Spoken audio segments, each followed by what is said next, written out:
వి gold trusted gold buyers. మీరు తాకట్టు పెట్టిన బంగారాన్ని విడిపించి ఈ రోజు ఉన్న మార్కెట్ ధరకు కొనబడును.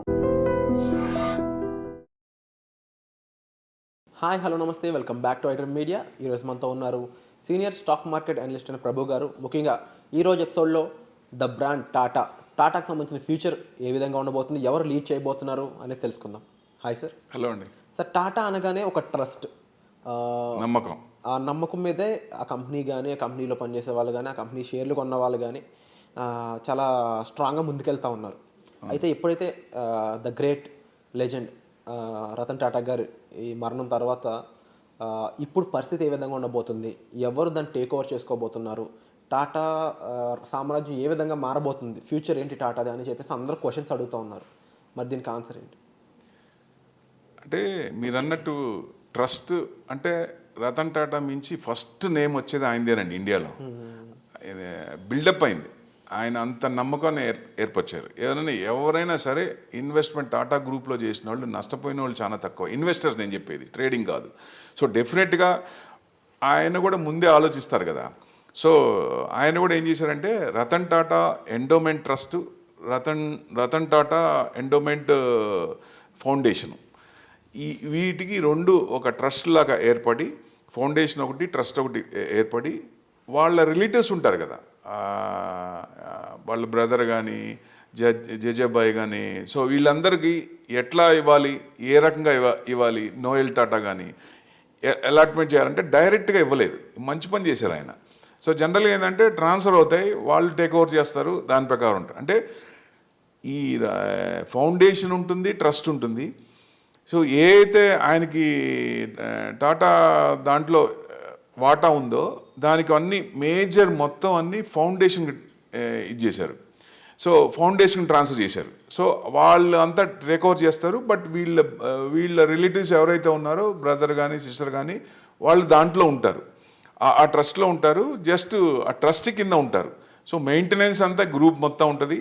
సో అందరూ చూసి ఆ నమ్మకాన్ని పోకూడదు. ఫ్యూచర్లో కూడా టాటా గ్రూప్ ఉన్నంతకాలం రతన్ టాటా నేమ్ గుర్తుపెట్టుకోవాలంటే ఏం చెయ్యాలో ఆయన చేసిపోయాడు ఆయన. ఇది ఫ్యాంటాస్టిక్. ఎందుకంటే మనం ఆయన లేరు కదా, ఇప్పుడు ఇన్వెస్ట్మెంట్ చేస్తే మనకి అలా వస్తాయా లేదా అనే నమ్మకం అసలు ఉండాల్సిన అవసరం లేదండి. కరెక్ట్గా ఎక్కడ ఏం జరగాలో దాని ప్రకారం మొత్తం సెట్ చేసి వెళ్ళారు. సో ఏదైతే ఇది ఉందో ట్రస్ట్కి, మిగతా దీంట్లో అంటే స్టార్టప్లో పెట్టినవన్నీ ట్రస్ట్ కింద తీసుకొచ్చారు. ఏదంటే అవి మొత్తం క్లియర్ చేసుకొని ఆ క్యాష్ అంతా ఇచ్చేసి ట్రస్ట్ కింద ఫౌండేషన్ చేసి, ఏదైతే సర్వీసెస్ ఇవ్వాలో ఆయన, ఏదైతే ఫ్రీ సర్వీస్ ఎవరికైతే ఎడ్యుకేషన్ కానీ, బాగా చదువుకునే వాళ్ళకి ప్రమోట్ చేయడం కానీ, అట్లా ఎకనమిక్గా లోవర్ ఉన్న వాళ్ళకి సపోర్ట్ చేయడానికి ఆ ట్రస్ట్ నుంచి సపోర్ట్ చేయాలనే ఉద్దేశంతో దాన్ని డివైడ్ చేసి అలా పెట్టారు. ఇదేమో టోటల్ ఈ కంపెనీస్ అన్నీ ఈ దాని కింద ట్రాన్స్ఫర్ చేసి ఇది చేశారనమాట. సో దీనివల్ల ఏంటంటే ఆ నమ్మకం సడలకుండా కంటిన్యూస్గా లైఫ్ లాంగ్ ఉంటుందని ఉద్దేశం. డెఫినెట్గా కొన్ని కంపెనీలు ఏంటంటే మేజర్ పర్సంటేజ్ ఎవరైతే కష్టపడి డెవలప్ చేశారో అది ఆయన తదనంతరం కొన్ని కంపెనీలు దెబ్బతిన్నాయి. సో మనం రీసెంట్గా ఒకటి చూస్తే హెచ్డిఎఫ్సి బ్యాంకు, దీపక్ పరేఖ్ గారు, హెచ్డిఎఫ్సి బ్యాంక్లో లోన్ వచ్చిందంటే ఏ బ్యాంక్లో అయినా లోన్ వస్తుంది. అంత సూక్ష్మంగా పరీక్షిస్తారు, అసలు డీవియేషన్స్ ఉండవు, పర్ఫెక్ట్గా ఉంటాయి. సో ఆయన ఇప్పుడేం నిఫ్టీలో మేజర్ ఇదే, బ్యాంక్ నిఫ్టీలో కూడా మేజర్ అదే ఉంది. కానీ నేను దాని గురించి ఇదిగా అనట్లేదు.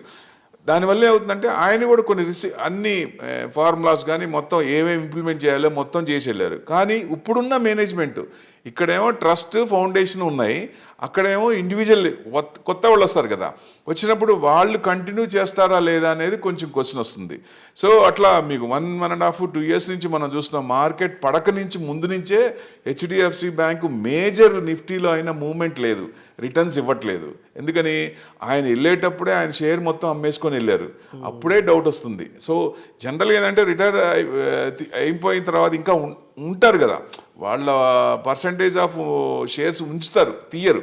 ఆయన తీసి వెళ్ళిపోయిన తర్వాత ఇది కొంచెం వస్తుంది. అట్లా చాలా కంపెనీలు మటుకు ఇట్లా ఉంటాయి. కాబట్టి దీంట్లో మటుకు ఈయన చేసిన పని ఫెంటాస్టిక్, మార్వలెస్ అనుకోవచ్చు. ఎవరు కూడా ఈ రకంగా చేయరు. ఎందుకంటే డిపెండెంట్స్ ఉంటారు, వాళ్ళకి ఇస్తారు. ఇక్కడ ఏంటంటే లీగల్ హెయిర్స్ ఉన్నారు, లీగల్ హెయిర్స్ని కూడా కొంచెం వాళ్ళ కంట్రోల్లో లేకుండా మొత్తం ఫౌండేషన్ చేసి కరెక్ట్గా జరగడానికి అన్నట్టు, సాఫీగా జరగడానికి అన్నట్టు ఆయన లేకపోయిన తదంత్రం అయినా. సో ఇట్స్ ఫెంటాస్టిక్ అనుకుంటున్నాను. ఇన్వెస్ట్మెంట్ లాంగ్ రన్లో కూడా ఇన్వెస్ట్మెంట్ చేయొచ్చు, దానికి డోకా ఏం లేదు. ఆ నమ్మకం అనేది కంటిన్యూ అవుతుందని ఉద్దేశం.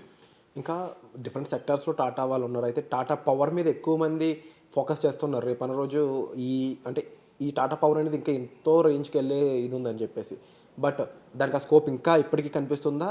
దాన్ని లీడ్ చేస్తే ఎవరు లీడ్ చేసే ఛాన్స్ ఉందంటారు? పవర్ సెక్టర్ ఎప్పటికీ ఎవర్ గ్రీనే కదండి. పవర్ సెక్టర్కి అసలు తగ్గేది అనమాట. మనకు పవర్ కావాల్సిందే కదా. ఇప్పుడు ఇదివరకు మామూలుగా అంటే ఫ్యూచర్లో జనరేషన్ మారుతున్న కొద్దీ ఇంకా కొత్త పవర్ ఎట్లా క్రియేట్ చేస్తున్నారు అనేది ముఖ్యం. సో పవర్ సెక్టర్ అనేది ఎప్పుడు డిమాండ్ తగ్గదు, యూసేజ్ పెరుగుతూనే ఉంటుంది, జనాలు పెరుగుతూనే ఉంటారు. మనం 144 కోట్లు అంటున్నాం అన్అఫిషియల్గా, అఫీషియల్గా 130 కోట్లు అంటున్నాం. ఇంకా సెన్సెస్ 26లో చేస్తారు, ఇంకా చేయలేదు. చేస్తే 144 దాకా వస్తుంది. మరి జనం పెరుగుతున్నప్పుడు ఇంతమందికి జనం కూడా పవర్ కావాల్సిందే కదా, దాని యూసేజ్ పెరుగుతుంది కదా.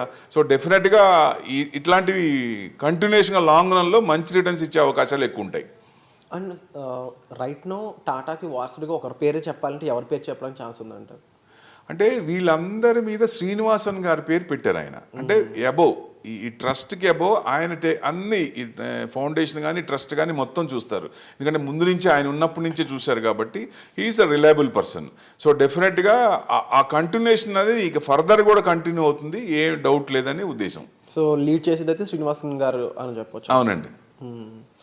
సో ముఖ్యంగా టాటా గారు తీసుకున్న మెయిన్ డెసిషన్స్లో ఈ కంపెనీ సంబంధించి ఆ శ్రీనివాసన్ గారిని ఏదైతే లీడింగ్ పర్సన్గా పెట్టారో అదొక ఎత్తు అని చెప్పొచ్చు definitely. But at the same time ఆయన పేరు రాగానే గుర్తొచ్చేది ఆయన చారిటీస్ పరంగా ఏ విధంగా ఉండే ఛాన్స్ ఉందంటారు? చారిటీస్ ఎందుకంటే ఆయన అలాట్మెంట్ చేశారు, ఏవైతే స్టార్టప్లో పెట్టారో ఆ అమౌంట్ అదంతా క్లియర్ చేసుకొని క్యాష్గా పెట్టి దాని మీద క్యాష్ రొటేషన్ లాగా దాని మీద ఇన్కమ్ వచ్చేలాగా పెట్టారు. ఆ వచ్చే అమౌంట్ మీద సర్వీసెస్ ఇంకా పెరుగుతూనే ఉంటాయి కానీ తగ్గే ఛాన్స్ ఉండదు. ప్లస్ ఈ కంపెనీస్ నుంచి వచ్చే కొంత పర్సంటేజ్ కూడా ట్రస్ట్కి ట్రాన్స్ఫర్ చేస్తారు ఎవ్రీ ఇయర్ ప్రాఫిట్స్లో నుంచి. సో డెఫినెట్గా అది పెరుగుతూనే ఉంటుంది కానీ ఆ సర్వీస్ అనేది ఎక్కడ తగ్గే ఛాన్సే లేదండి. ఆయన ఉద్దేశం అదే, లైఫ్ లాంగ్ ఆయన ఉన్నంతకాలం తదనంతరం కూడా ఆ సర్వీస్ కంటిన్యూ అయ్యే ఉద్దేశంతో ఇట్లా పెట్టారు దాన్ని ఆయన. Wonderful sir. అంటే is a legend definitely. And Tata brand ఇంకా గ్రేట్గా ఇన్ ఫ్యూచర్ వెళ్ళాలని మనస్ఫూర్తిగా కోరుకుంటున్నాను. అండ్ డెఫినెట్లీ మీ అభిప్రాయాన్ని మీ కామెంట్ సెక్షన్లో తప్పకుండా మెన్షన్ చేయండి.